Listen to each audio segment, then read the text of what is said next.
Namaste, Namaste. Micah. Namaste to you. Congratulations. Thank you. I'm sorry. It's so nice to have you here. It's so nice to be live with the consciousness, with the energy as we flow through navigating this digital place with this loving space. Yes. Right? Thank you for having me. Cool.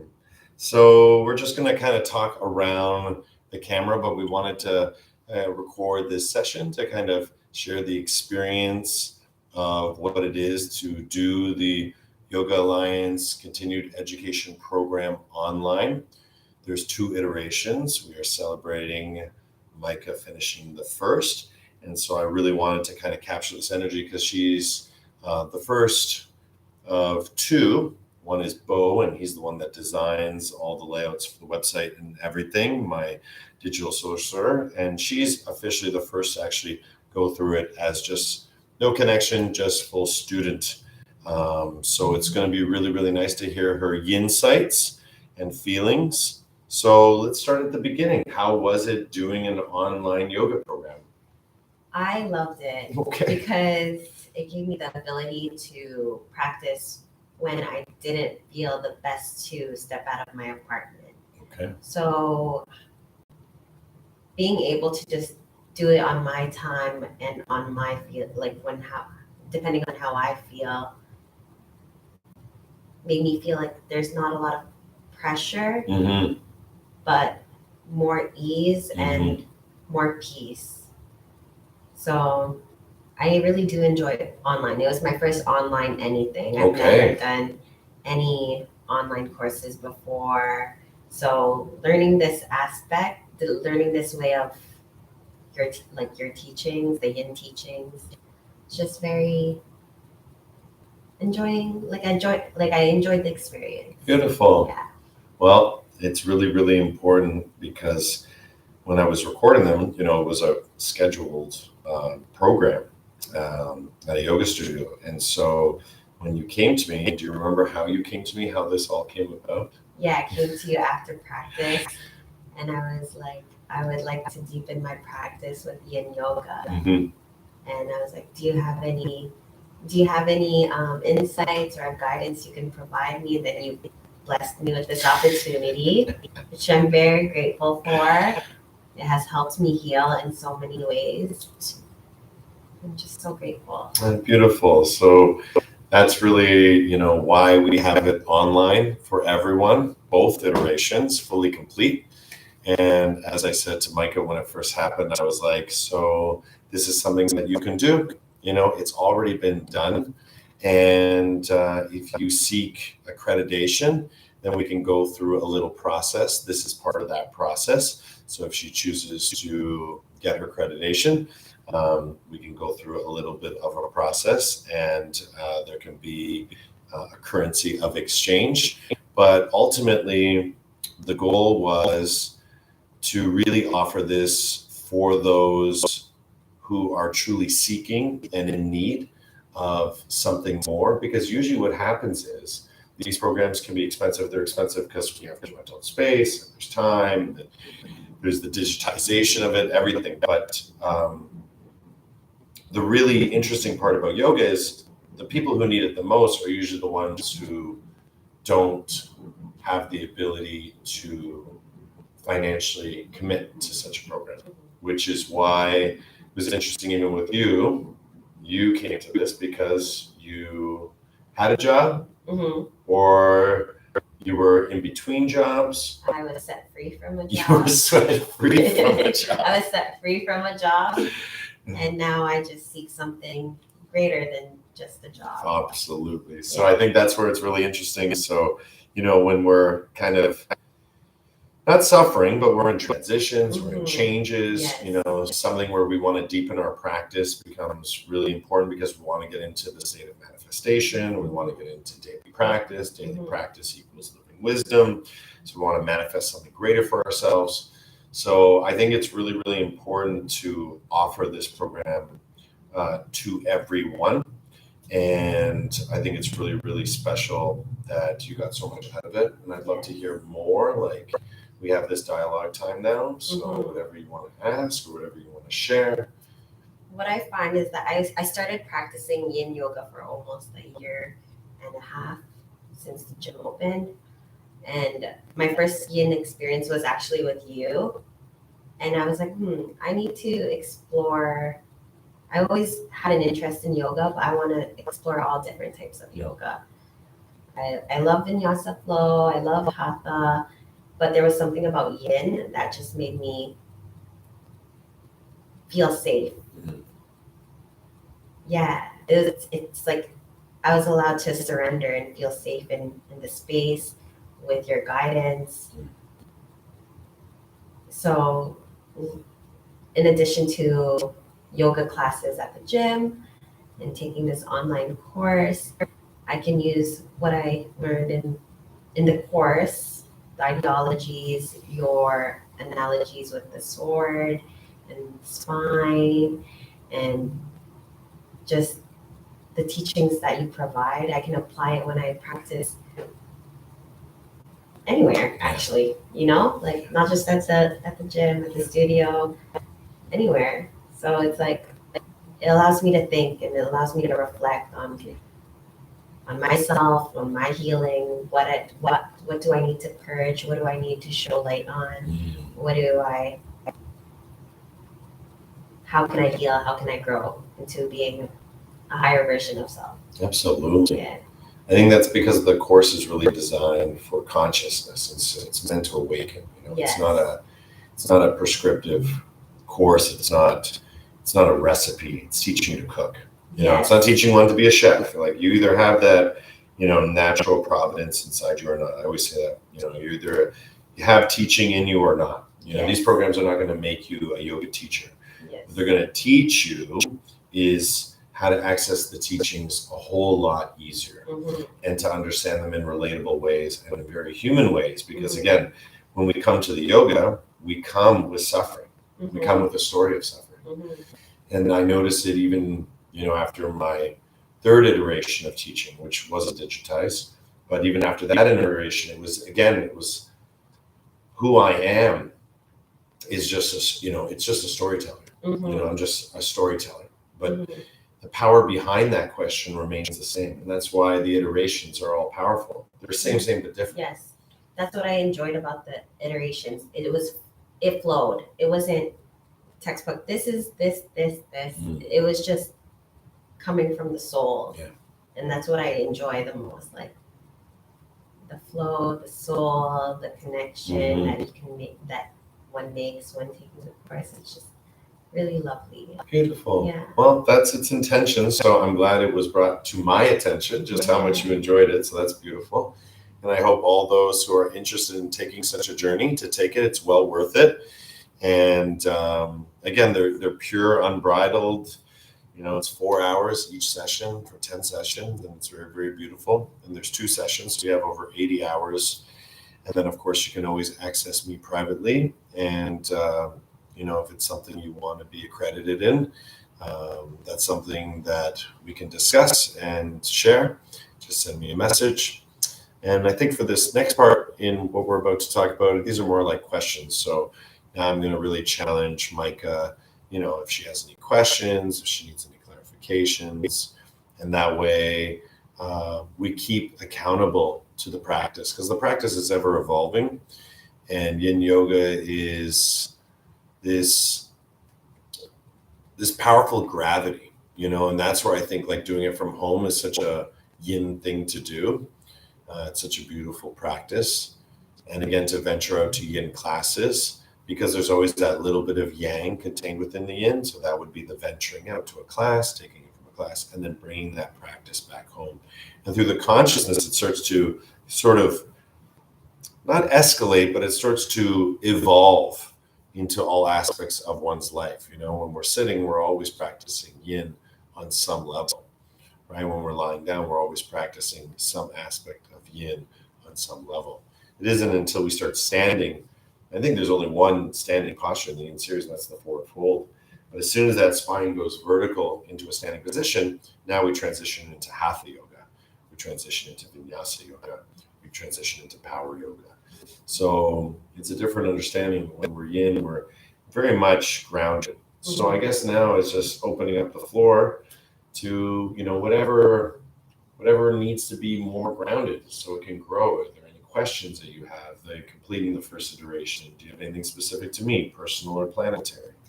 What I was reflecting on is sometimes I question myself. I'm like, am I doing this right? Mm-hmm. And I know that's totally normal. Mm-hmm. And it's like, I don't know if I'm doing this right, but what is right, you know? Even during today's class, like you've said something about being your authentic self in practice. Yin allows you to be your authentic self. That's right. So the right way is your way. That's right. So that was my reflection for today. I was like, wow, like I'm doing this right. This is my way. Yes. I'm doing great. Yes. I'm doing so great. I also just want to make another comment about doing yin at home. My home is my safe space. Mm-hmm. I feel so protected in there. Mm-hmm. I manifest great things in there.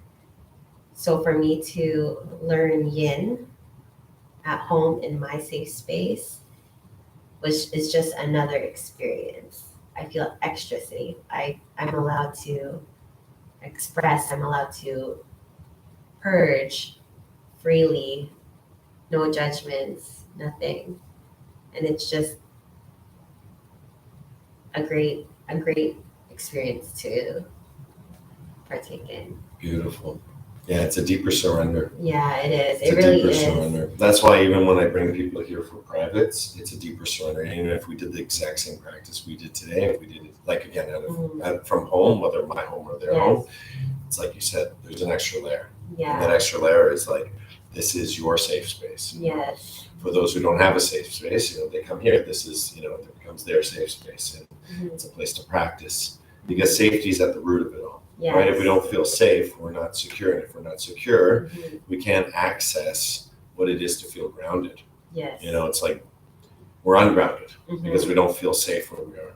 Yes. So that protection, that safety allows us to get grounded.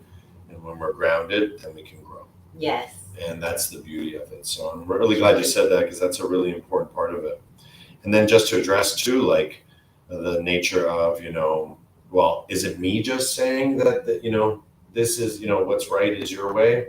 It sounds like such a Western way of seeing through the yoga. But if we look at even, the manifestation of Bernie Clark's Yin Yoga book, what we studied in the program, that has gone through many editions.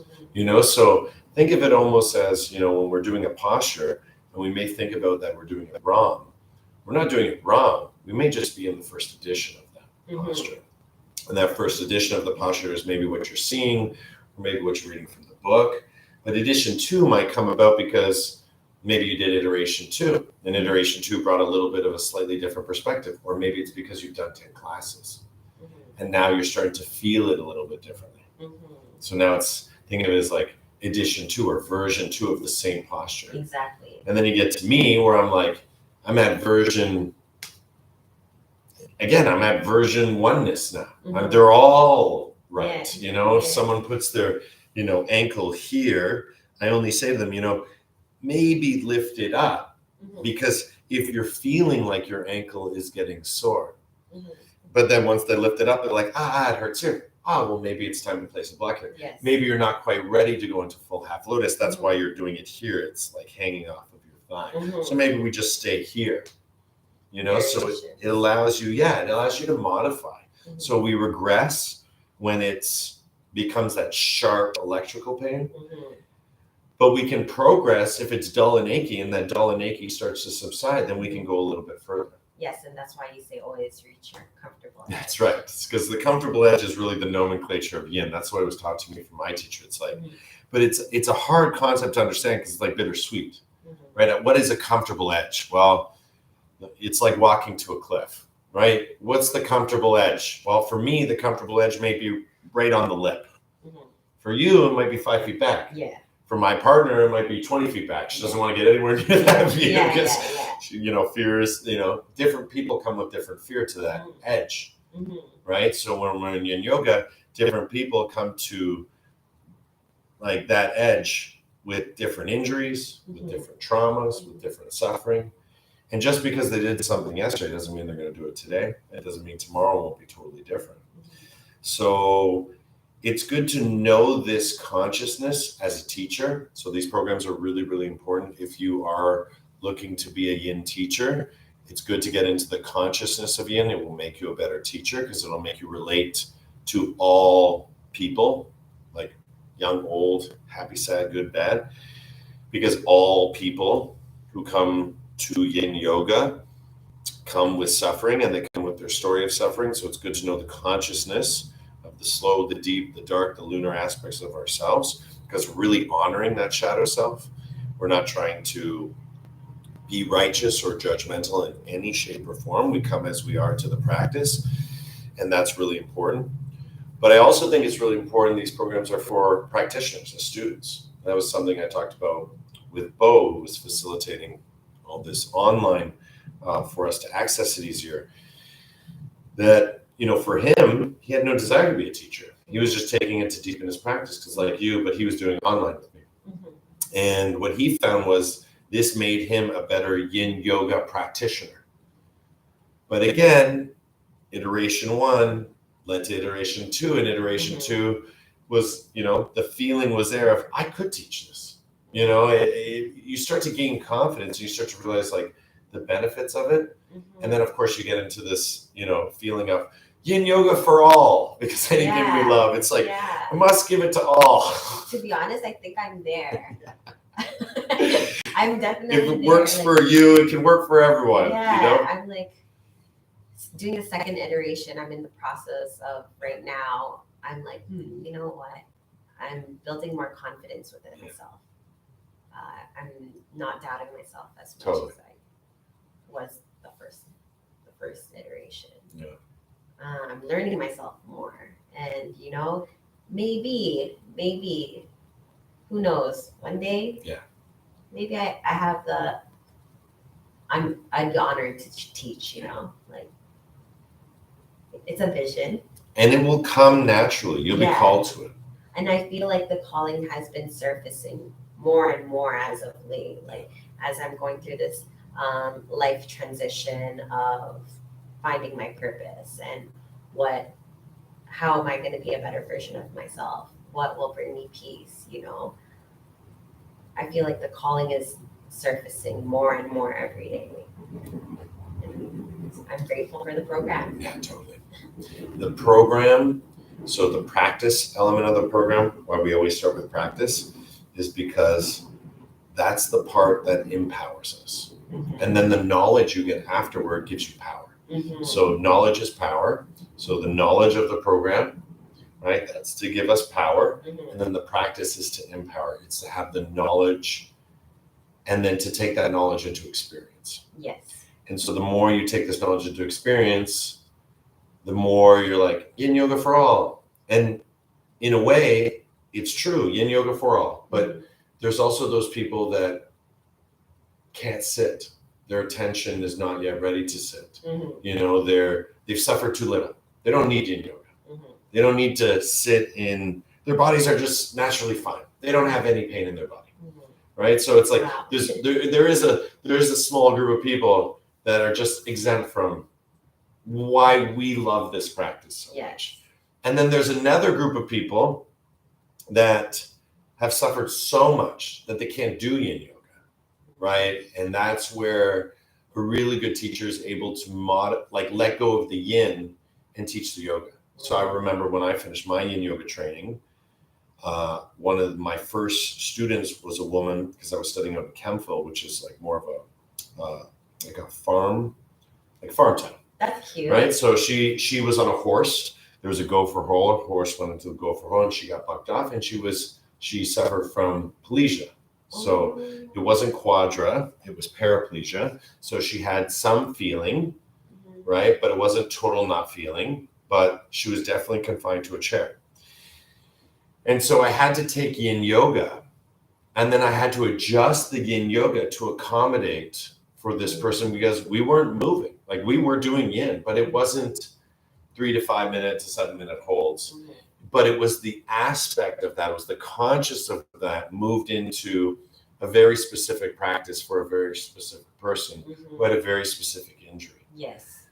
But her goal, regardless of whether it physically manifested as a posture or not, was to do everything that I was teaching her in her mind perfectly.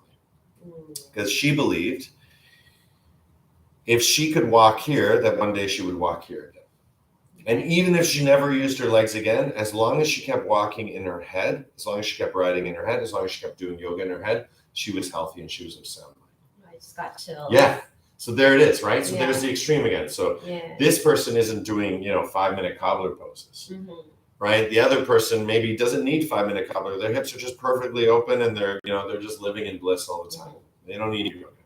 But I've always said it, those who come to yoga come with suffering. And yin yoga really addresses most of the concern. Most of the concern is, I'm in pain, I'm in trauma, I've had a lot of pain in my life, I've had a lot of injury in my life, I've had a lot of traumatic experiences in my life. Ultimately, I'm going through suffering. What is the yoga that can help with that? Well, we can take it a little bit more extreme, go into restorative yoga. But if we dial it back a little bit from that, then the yin yoga just sits there right at that beautiful, sweet spot. But then for some people, they can't sit with it. They can't sit with it. It's too much. It evokes too much energy, too much trauma, too much. It's a trigger almost. Maybe the silence and the stillness is a trigger. So then they seek vinyasa. They seek hatha. They seek kundalini. And maybe, I believe it goes full circle. I think that, the circle is moving. So, in all elements of yang, true practice, you'll always have a little bit of yin. Yes. So over time, they might get more attracted to that yin energy. And then that gateway opens them up to the other side of the circle. Yes. And vice versa. Yes. Now that you're in the yin, I have a very strong feeling that you're going to get attracted to my, next program that I'm running up, which is the Kundalini.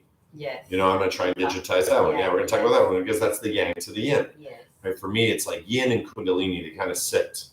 It's not like yin vinyasa. It could be yin vinyasa, but for me, it's like more yin Kundalini because yin and Kundalini really hold the consciousness of the yin and the yang energies. Whereas like vinyasa and hatha are like just extended forms or lesser forms. But these two are really the ones that kind of hold the consciousness. And that, as you know, the consciousness is the key. The consciousness is the key. Is. Yeah, because anyone can do a posture. And like I said before, there's probably better, stretching programs that will make you more flexible, but they won't make you as much emotionally, mentally flexible. And what we need truly is more emotionally and mentally flexible people. But it does manifest on a physical level. So you're not going to be mentally and emotionally flexible unless you do have some level of physical flexibility because it manifests on all three levels. It does. It really does. As does strength. You're not going to have true physical, emotional strength and mental strength unless you're going to have physical, some aspect of physical strength. Yeah. Right? Yeah.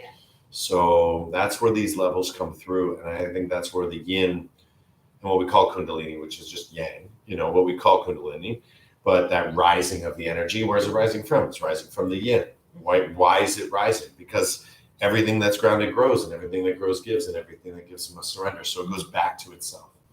And that's why once you kind of complete kind of both iterations, meaning in its totality, you realize, it's down. I need a little bit of salt, a little bit of pepper. I need a little bit of good, a little bit of bad. If I just chase the good, I'm going to stumble and trip and start to judge myself as I'm not good enough, right? There's always ways of seeing how that balance goes out of balance. But the yoga is here to balance us, and the yin is here to balance us in a way. The Kundalini is here to balance us in a different way. But the ultimate form is always the same. It's about balance. Yes. And so we come into union. And then as we were discussing through the program, once you start, sharing it with another, you were talking about your partner, how it was getting more and more actively engaged as you're doing the program, and start to actively start to encompass. Bring them into your fold, your universe, your mix. Yeah. As that starts happening, that's where it starts to become reunionized, right? There's two now. So it's like there's a song and there's a remix of that song. The remix is the two of you together experiencing this. Yes. You could experience the same thing again and again and again, but as soon as you have that second witness position, now you experience it together as a couple, now it's reunionized. Yes. So it's like a remix. Same song, just different sound. And it's definitely a beautiful experience. Some people like the remix more than the original. It's a balance of both. It's a balance. Totally. Yeah. So maybe a little bit on that, like, talking about maybe, like you started the program on your own, your partner started to get interested. Was it the partner work? Like, what was it that drew him into your universe? I would do the practice, and he would come by my place, and it would be the knowledge aspect of the video. So what you were watching, what Yeah. you saw that day, your Yeah. inspirations, your insights. Yes. So when I would be taking notes as I'm watching the video and absorbing this knowledge, he'd also consciously tune in too, and he absorbs information very well. So I was like, hey, like, would you be interested in like trying to do this practice with me, and maybe I can now have the practice that I don't have the opportunity to have with like classmates, like other yogis. Since I'm doing it by myself, I'm like, now I get the opportunity to try to do adjustments or learn how to work with someone else in their body, and how yin can help you. Baby steps, everything's like we're working towards me practicing on how to cue, or me practicing on how to help him feel safe within the practice. So I think it's just like, online gets me to do that. Allows me to practice with my partner, and that's a beautiful experience itself. So it almost sounds like where there was a limitation, it became an opportunity. Yeah. Because I know that was challenging for you at first with some of the partner work. You're like, I don't have a partner. Yeah. Right? I'm like, I don't know how to create a partner for you. You know what? I do have a partner. You do have a partner. And he's going to help me. Totally. For those watching at home, if you need a partner, we are going to open up, Zoom calls in the future and stuff like that. So if you do want to help with this work, and I'm sure we're going to have some master students evolving through this program too. But it was something that we did discuss, but where the limitation abided, there was an opportunity. So again, that's where, even for me, it's like, I really wanted to like fill that void. When you said it, you're like, I don't have a partner, like to do this work. And I was like, well, just like modify it. Like again, I don't have more time. Yeah. I was like, how can I make this better for myself? How am I going to practice this and do better, or challenge? This is just an obstacle that totally I need to figure out, and I will figure out. Totally. Like anything I put my mind to, it happens. And I was like, hey, he already absorbs the knowledge that I'm learning when I'm learning at home. Let's put him into practice together. Yeah, yay. So I really feel that where there's devastation, there was opportunity. Yeah. Where there was limitation, there was opportunity, there was success. So I think that's where, sometimes it's like, even me, sometimes I feel like, I want to make sure everyone has the best experience possible all the time, give them all the resources, tools, accessibility. But it was almost in like, even for me, I surrendered, because I talked to Bo about this. I was like, what do I do? And he's like, oh man, I just, just put on the background, or just ignored that part, or did it with my cat. He gave a couple of reasons. I was like, he's like, and I spoke to him honestly. I'm like, what should I do in the future? Like, do I pull the videos, re-edit them, And he's like, nah, just keep it as it's going. People figure it out. And I'm like, okay, like I kind of surrendered to that. And I knew we were going to chat, at this point, and kind of get the lowdown of what you thought of it. And I'm really happy I didn't overdo it, because that opportunity never would have happened. If I would have taken that place, I'm like, practice with me. Then I would have filled that void. Yeah. So I really think that space of like, I don't have a partner, kind of created that you found a partner through the program. Yeah. It was beautiful. Yeah. Yeah, because even during the program, when someone doesn't have a partner, I'm like, partner with me. But I do my best try, and I'm not like to not partner with the students, because it's nice for the students to have that experience, because I've already had the experience. So it's hard to do things when you already know how it plays itself out. Yes, right? yes. I feel So it's like, even energetically, I can like play into pretending like I don't know what's about to go on.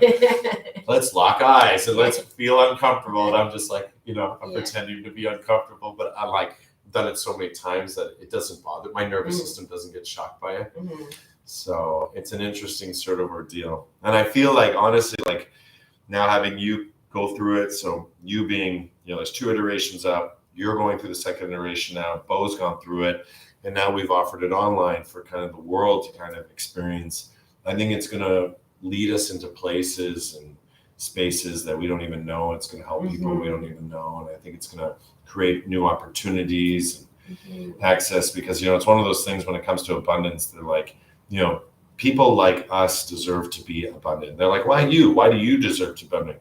Because it's always those who don't have that give the most. It's because we know. We didn't have, it was, I couldn't afford yoga trainings. I decided to do yoga when I quit my job. So how am I going to take this program now that I can't afford because I don't have a job? And if I had a job, then I couldn't do the so it was this catch-22 for me. So I made sure, for me, like doing it this way and offering it this way is great. And then that way, they can be a master student. That's fantastic.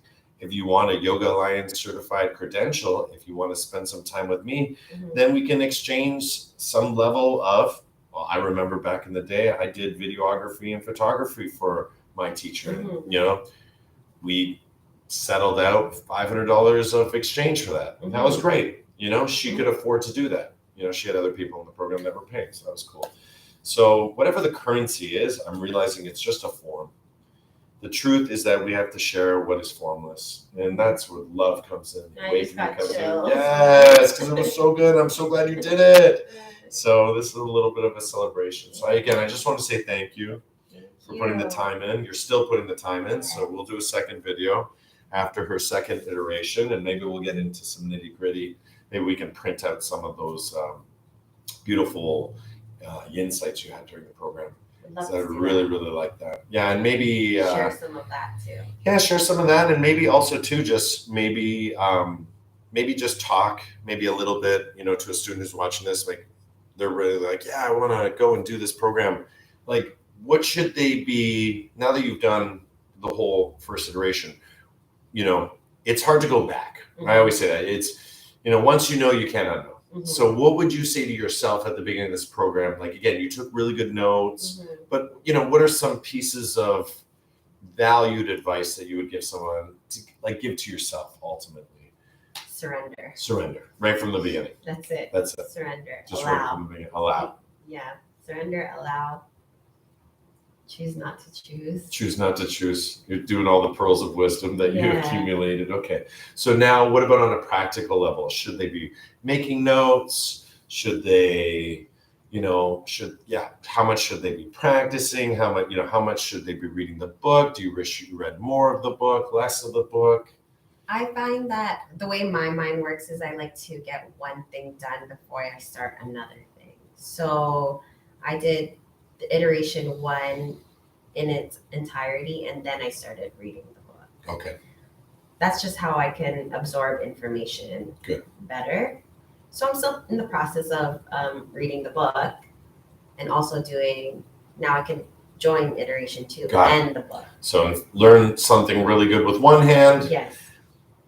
Learn something with the other hand. Now you can do both at the same time. Yes. Okay. So basically you wouldn't tell yourself, hey, I should have been reading the book from the very beginning. I feel as though for me it would be an abundance of things too much. Yeah, too much for me at best. That's why I also don't force it on people as well. It's different for everyone. I find it too. I think the program has more than enough information. I find when I'm in a program, it has more than enough information. Again, it's something I learned, being a mature student. It's like, as much as I love to go to the class, I hated going to class and reading the textbook. It was like, I found it redundant. I was like, why don't you teach us this?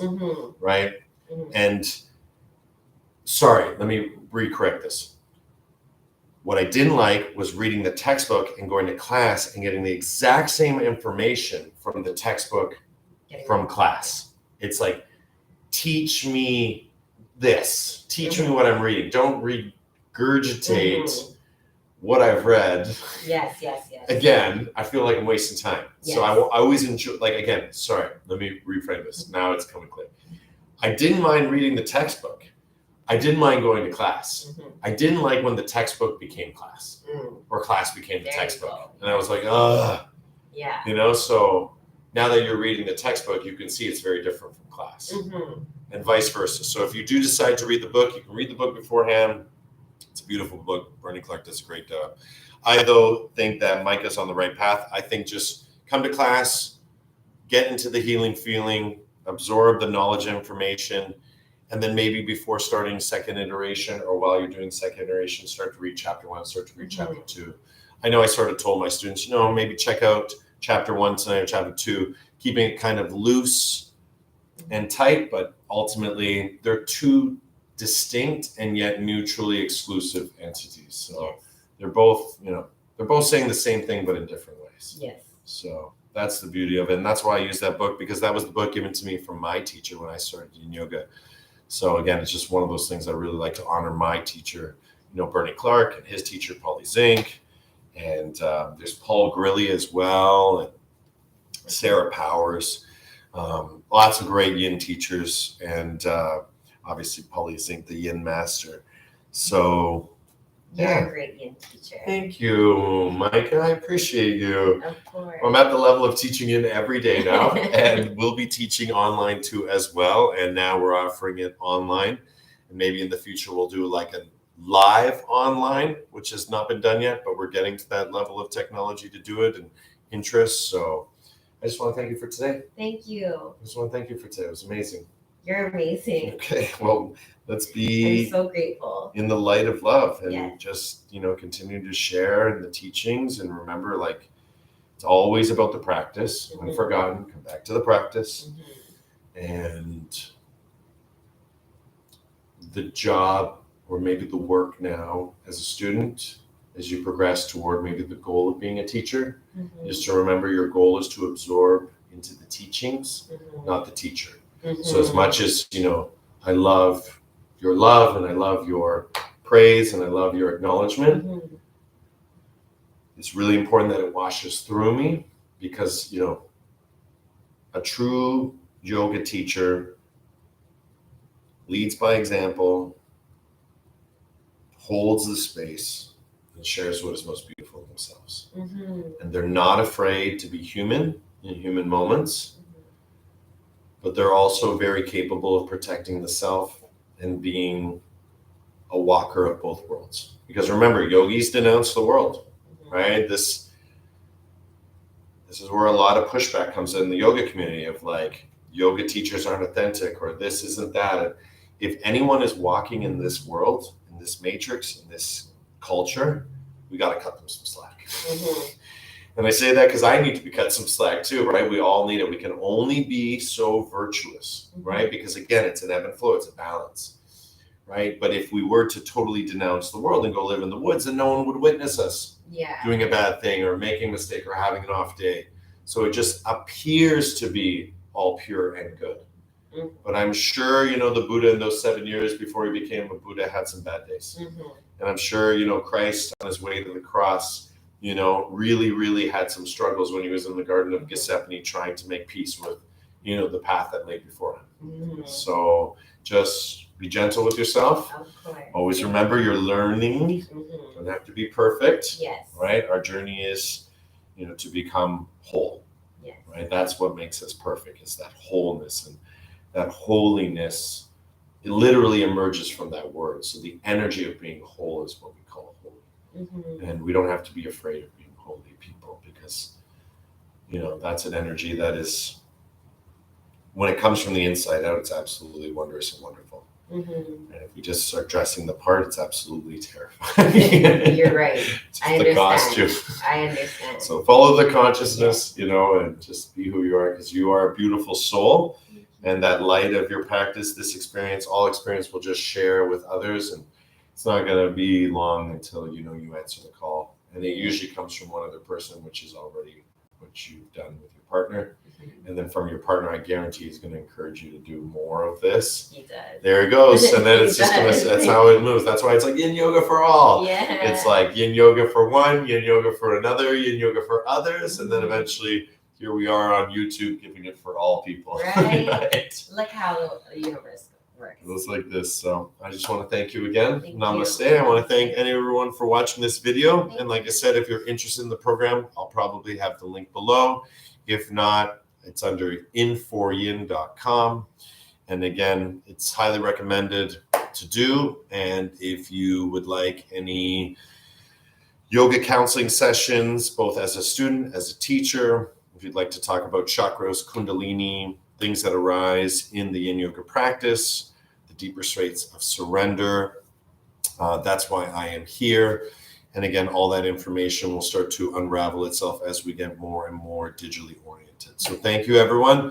Namaste, everyone, and have a beautiful rest of your day.